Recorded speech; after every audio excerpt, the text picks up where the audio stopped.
हे माता लक्ष्मी जी, आज आपकी इस वीडियो को जो भी व्यक्ति लाइक करें उसके जीवन में धन दौलत सुख की वर्षा कर देना। जय माता लक्ष्मी। दोस्तों मित्रों, एक उल्लू ने बताया कि जो पत्नी अपने पति के साथ रात में सोती नहीं है वह पत्नियां या स्त्रियां यह बात कान खोलकर सुन ले, नहीं तो उनको अपने सारे जीवन भर में पछताना ही होगा और पछतावे के सिवा उनके जिंदगी में और कुछ नहीं होगा, उनको जिंदगी भर पछताना ही होगा। और मित्रों, एक उल्लू ने बताया कि जो स्त्रियां अपने पति के साथ शयन कक्ष में नहीं जाती और उनके साथ लेटती नहीं है और उनसे दूर रहती है, वह स्त्रियां इस वीडियो को शुरू से लेकर अंत तक जरूर देखें। और कुछ ऐसी स्त्रियां हैं जो अपने पति को अपने पास सोने नहीं देती हैं और अपने से दूर रखती हैं, अपने पति को अपने पास आने से रोकती है। उन स्त्रियों को जीवन भर पछताना होता है और उन्हें ऐसा पाप लगता है जो कि उन स्त्रियों को बर्बाद करके रख देता है। वैसे तो मित्रों बताया जाता है कि पति और पत्नी को एक साथ में सोना चाहिए, लेकिन मित्रों आप सभी यह बात सुनकर बड़े आश्चर्य में पड़ जाएंगे कि पति पत्नी को इतना जरूरी क्यों है कि एक साथ में ही सोए। आखिर क्यों पति और पत्नी को एक साथ ही सोना चाहिए? और एक पति अपनी पत्नी के किस अंग को किस दिन किस समय पर दबाकर धनवान बन सकता है? चलिए मित्रों, मैं आप सभी को एक कथा के माध्यम से बताऊंगा कि पति और पत्नी को एक साथ सोना चाहिए या नहीं सोना चाहिए। और वह स्त्रियां जरूर से इस वीडियो को देखें जो कि अपने पति को अपने से दूर रखती हैं और अपने पास आने नहीं देती है, और उनका पति उनके पास जाता है तो वह स्त्रियां अपने पति को खरी खोटी सुनाती है, भला बुरा कहती है और बहुत ही गालियां देती हैं। तो मित्रों, वह स्त्रियां इस वीडियो को जरूर देखें, क्योंकि जो स्त्री अपने पति को अपने पास आने नहीं देती है उनको एक बहुत बड़ा पाप लगता है। प्रिय मित्रों, आज की वीडियो बेहद ही ज्ञानवर्धक होने वाला है, इसलिए आपसे निवेदन करता हूं वीडियो को अंत तक जरूर देखें। और अगर आप माता लक्ष्मी जी के सच्चे भक्त हैं तो वीडियो को लाइक करके कमेंट बॉक्स में लिख दें। जय माता लक्ष्मी जी की। मित्रों, एक बार की बात है, उत्तर प्रदेश में एक स्वभावमान नगरी थी। उस नगर में एक छोटा सा जंगल था और उस जंगल के बीचों बीच में एक छोटा सा तालाब था और उस तालाब के किनारे छोटे छोटे पेड़ थे और वहां पर पंछियों की गुनगुनाहट पूरे जंगल में सुनाई दे रही थी। और उस छोटे से तालाब के किनारे एक छोटा सा घर बना हुआ था और उसे घर में एक किसान और उसकी पत्नी रहा करते थे। उस किसान को एक बेटा और एक बेटी थी। किसान की पत्नी देखने में बहुत ही सुंदर लगती थी। अगर किसान की पत्नी के घर पर कोई भी पुरुष आ जाता था और उस पुरुष की नजर उस किसान की पत्नी पर गलती से भी नजर पड़ जाती थी तो वह पुरुष उस किसान की पत्नी पर मोहित हो जाता था। मित्रों, एक बार की बात है, संध्या हो चुकी थी और कुछ घंटे बाद रात्रि का तीसरा पहर चल रहा था। वह किसान रात्रि के तीसरे पहर में जंगल की ओर बढ़ता ही चला जा रहा था, जहां पर रात्रि में सभी व्यक्ति अपने अपने घरों में सोया करते थे। इस रात्रि में वह किसान ना जाने क्यों जंगल की तरफ भागता चला जा रहा था और उसके चेहरे पर बिल्कुल भी डर नहीं था और ऐसा प्रतीत हो रहा था कि जैसे उस किसान को कुछ मिल गया हो। और वह किसान उस घने जंगल की तरफ बढ़ते ही जा रहा था और वह चलते चलते गहरी रात्रि में वह चलते ही जा रहा था। तभी उसे दूर से एक झोपड़ी दिखाई देती है। वह किसान उस झोपड़ी के पास पहुंचता है तो उस झोपड़ी के बाहर उसे एक बहुत ही सुंदर स्त्री दिखाई देती है। उस स्त्री को देखकर उस किसान के चेहरे पर एक हल्की सी मुस्कान उतर आती है और वह स्त्री किसान को देखती है और उसके चेहरे पर भी एक हल्की सी मुस्कान आती है। तभी वह स्त्री कहती है, हे स्वामी, आज तुमने इतनी देर क्यों कर दिया? आने में मैं तुम्हारा काफी देर से इंतजार कर रही थी और मुझे इंतजार करते करते 1 घंटे बीत गए हैं। आगे वह स्त्री कहती है, हे स्वामी, अभी तो मैं यहां से जाने ही वाली थी, तभी मुझे किसी के पैरों की आवाज सुनाई देती है तो मैं यहां पर चुपचाप खड़ी हो गई। तभी मुझे आप दिखाई दिए तो मैं आपको देखकर यहां पर रुक गई। आगे वह किसान कहता है, हे प्रिय, आज मेरी पत्नी को नींद नहीं आ रही थी तो फिर मैं उसको कह रहा था कि हे प्रिय, तुम सो जाओ, तो मेरी पत्नी मुझसे कहती है, हे स्वामी, ना जाने क्यों आज मुझे नींद नहीं आ रही है। तभी मैं अपनी पत्नी को अपने पास बुला लिया और उसे फिर मैंने अपने बाहों में ले आकर सुला दिया। उसके बाद जैसे ही मेरी पत्नी सो गई और उसको छोड़कर मैं झट से घर से बाहर निकला और तुम्हारे पास चला आया, इसलिए आज मुझे आने में थोड़ा सा विलंब हो गया। तब वह स्त्री कहती है, हे स्वामी, आज मुझे भी विलंब हो गई थी, लेकिन मैंने सोचा कि आप आ गए होंगे, परंतु जब मैं यहां पर आई तो आप यहां पर आए नहीं थे, तो मैं सोच रही थी कि शायद आप आकर यहां से चले गए होंगे। तभी मैंने सोचा कि थोड़ा सा आपका इंतजार कर ले। इंतजार करते करते मुझे 1 घंटा बीत गया, मैं जाने ही वाली थी, तभी आप मुझे दिखाई दिए और मैं यहां पर रुक गई। तभी वह पुरुष आगे कहता है, हे प्रिय, चलिए अब हम दोनों झोपड़ी के अंदर चलते हैं। तभी वह स्त्री बोली, हाँ स्वामी, आप सच कह रहे हैं, चलिए हम दोनों झोपड़ी के अंदर चलते हैं और अपनी जिंदगी का मजा लेते हैं। हे स्वामी, आप जल्दी चलिए, क्योंकि सवेरा होने ही वाला है और थोड़ा बहुत मजा लेकर हम दोनों को अपने अपने घर जाना होगा। नहीं तो मेरा पति जल्दी ही उठ जाता है। एक दिन तो मैं पकड़ गई थी, परंतु मैं अपने पति को बताया कि मैं वॉशरूम गई थी। तब मेरा पति मुझे कुछ नहीं बोला। मित्रों, फिर वह स्त्री और वह किसान उस झोपड़ी के अंदर चले जाते हैं और वे दोनों उस झोपड़ी के अंदर कुछ पल रहकर उस पल का भरपूर आनंद लेते हैं।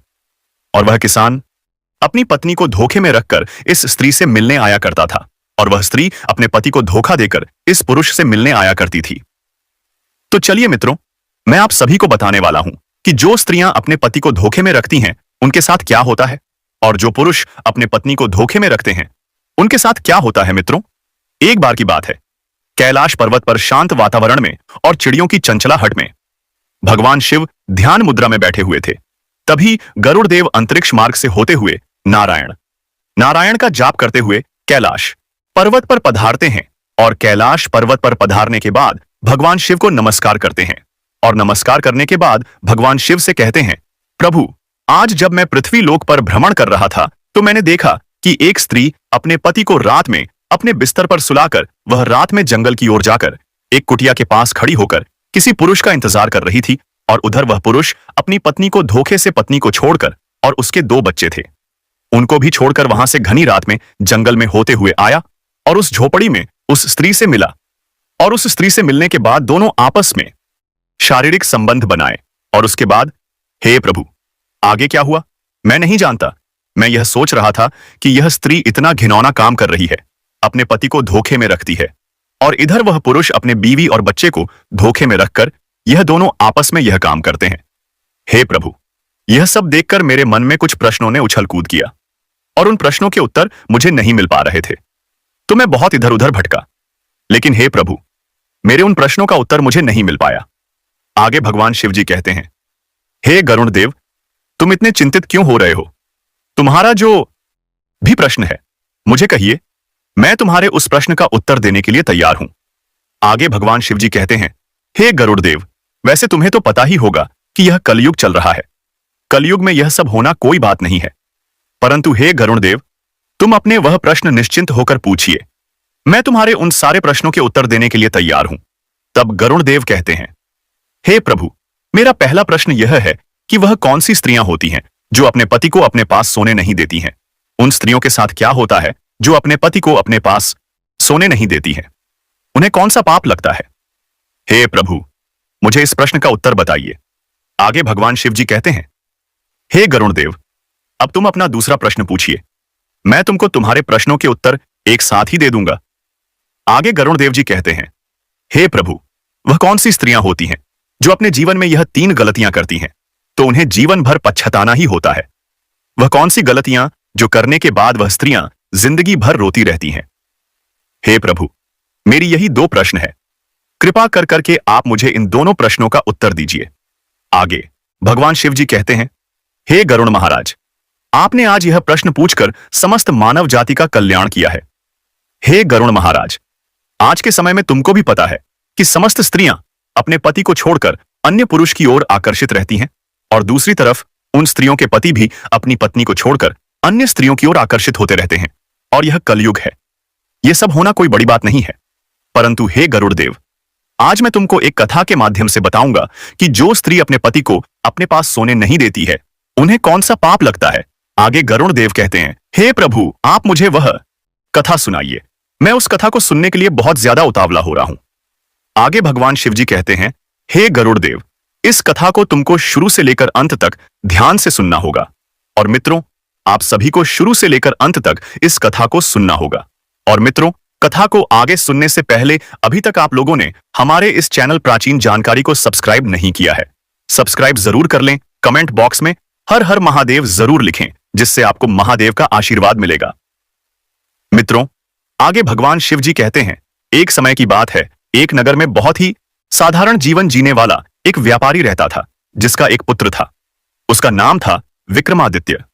वह व्यापारी बहुत ही धनवान था, उसके पास बहुत धन था, क्योंकि वह व्यापारी अपने व्यापार में बहुत ही ज्यादा मेहनत करता था और इस मेहनत के चलते वह व्यापारी बहुत धन इकट्ठा कर चुका था। उस व्यापारी किसानों का अनाज कम दामों में खरीदता था और अन्य बड़े व्यापारियों को ऊंचे दामों में उस अनाज को बेच देता था। और उस व्यापारी की जो एक पत्नी थी वह देखने में बहुत ही ज्यादा सुंदर थी और वह व्यापारी अपने व्यापार से जो भी धन कमाता था वह पूरा का पूरा धन अपनी पत्नी के हवाले कर देता था। और उसका जो पुत्र था वह उसे बहुत प्रेम करता था और उस व्यापारी ने अपने पुत्र को बहुत ज्यादा आजादी दे रखी थी, बहुत ही छूट दे रखी थी। वह अपने मन से जो भी करना चाहता था वह कर लेता था। उस व्यापारी ने अपने पुत्र को इतनी छूट दे रखी थी कि वह गलत संगत पकड़ लिया और वह बर्बाद हो गया। कहते हैं ना कि अधिक आजादी से या तो इंसान बिगड़ जाता है या तो इंसान बन जाता है। तो उस व्यापारी के पुत्र के साथ यह हुआ कि वह पुत्र बिगड़ गया।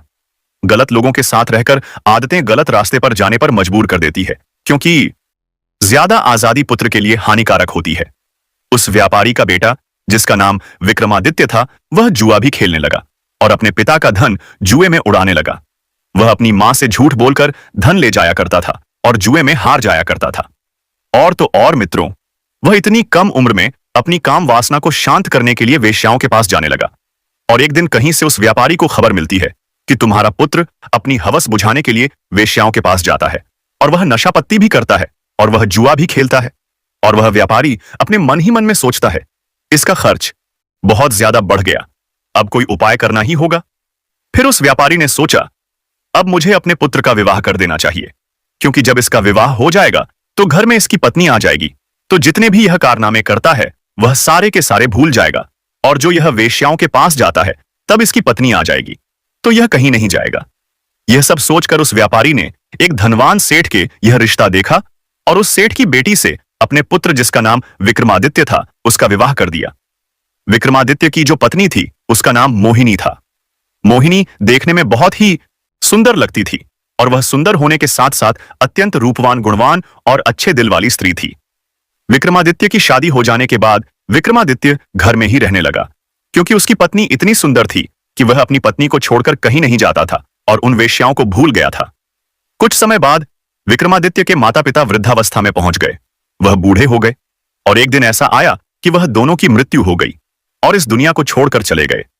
भगवान शिव जी आगे कहते हैं, हे गरुड़देव, तुम इस कथा को ध्यान से सुन रहे हो ना? अब मैं जो बताने जा रहा हूं वह पूरे ध्यान से सुना। तब गरुड़देव जी कहते हैं, हे प्रभु, मैं पूरे तन मन से इस कहानी को सुन रहा हूं, कृपा करके आप कहानी को और आगे सुनाइए। तब भगवान शिव कहानी को आगे बताते हुए कहते हैं, हे गरुण महाराज, विक्रमादित्य की तो काम वासना शांत हो गई, लेकिन उसकी जुआ खेलने की आदत नहीं गई और जुआ खेलते खेलते विक्रमादित्य की सारी संपत्ति लुट गई और वह जुए में पूरी संपत्ति हार गया। अब उसके पास बिल्कुल भी धन नहीं था और ना ही उसके पास कोई हुनर था कि वह कहीं से भी धन कमा सके। उसके पिता ने जो भी धन कमा कर गया थे वह सारा धन हार गया। एक दिन उसकी पत्नी ने कहा, हे स्वामी, अब तो हमारे पास खाने के लिए भी कुछ नहीं बचा है। हे स्वामी, तुम यहां के राजा के पास चले जाओ और वहां कोई नौकरी ढूंढ लो ताकि हम दोनों का गुजारा चल सके। भगवान शिव जी आगे कहते हैं, हे गरुड़देव, समझने वाली बात है, अगर कोई व्यक्ति राजा के पास नौकरी मांगने के लिए जाता है तो राजा पहले उससे पूछता है कि तुम क्या कर सकते हो। अगर तुम्हारे पास कोई अच्छा हुनर है तो तुम्हें नौकरी भी दे दी जाएगी या किसी का कार्य पर रख ले, और अगर उसके पास कोई हुनर नहीं है तो उसे बेकार आदमी समझकर उसको वहां से निकाल दिया जाएगा। हे गरुड़देव, मनुष्य का ज्ञान ही उसकी पहचान होती है और विक्रमादित्य के पास इसमें से कुछ भी नहीं था। ना उसके अंदर कोई गुण था, ना कोई ज्ञान था, ना उसके पास कुछ भी धन नहीं था और ना उसके पास कोई हुनर था। इसीलिए वह अपने जीवन के एक ऐसे मोड़ पर पहुंच गया था जहां पर मनुष्य को केवल पछताना ही होता है। और विक्रमादित्य के एक पुत्र और एक पुत्री थी, उनका विवाह करना था। पैसों की बहुत ही जरूरत थी और विक्रमादित्य के पास एक फूटी कौड़ी तक भी नहीं थी और उसको अपना घर चलाने तक भी मुश्किल हो रहा थी। विक्रमादित्य दाने दाने के लिए मोहताज हो रहा था। विक्रमादित्य अपने शरीर की शक्ति पूरी तरह से बर्बाद कर चुका था। एक दिन विक्रमादित्य काम वासना के भाव से अपनी पत्नी के पास गया। तब उसकी पत्नी बोली, इस संसार में इंसान का सबसे बड़ा सुख केवल काम वासना ही नहीं होता है, बल्कि कि जरूरतमंद लोगों की मदद करना भी होता है, और जो लोग काम वासना के चक्कर में अंधे हुए हैं वह बर्बाद हुए हैं। आगे विक्रमादित्य की पत्नी कहती है, हे स्वामी, अब मैं तुम्हें 3 गलतियां जो बताने जा रही हूं उन्हें बहुत ही गौर से सुनना, क्योंकि मनुष्य यह 3 गलतियां कर बैठता है। कुछ लोग अनजाने में करते हैं तो कुछ लोग जानबूझकर कर बैठते हैं, और जो लोग यह गलतियां कर बैठते हैं वे बाद में पूरी तरह से बर्बाद हो जाते हैं। सबसे पहली गलती यह है, जो लोग अपने जीवन के शुरुआती दिनों में अच्छी शिक्षा और हुनर नहीं सीखते हैं तो अपने जीवन और करियर में कई तरह की दिक्कतों का सामना करते हैं। आपकी यही गलती आपको जीवन भर परेशान कर सकती है। दूसरी गलती यह है कार्यों को टालने की आदत। अगर आप अपने जवानी के दिनों में किसी भी काम को करने में आनाकानी करते हैं और उस समय का सही तरीके से इस्तेमाल नहीं करते हैं, तो ऐसा होने की वजह से आगे चलकर आपको अपने लक्ष्य को हासिल करने में काफी परेशानी हो सकती है। तीसरी गलती यह है गलत संगत में रहना। अपनी जवानी के दिनों में गलत संगति में पड़ जाना और बुरी आदतों की लत लगा लेना आपको आने वाले समय में तरक्की करने से रोक देगा और आपको बर्बादी की ओर ले जाएगा। और सबसे जरूरी बातें हैं कि सेहत का ध्यान ना रखना।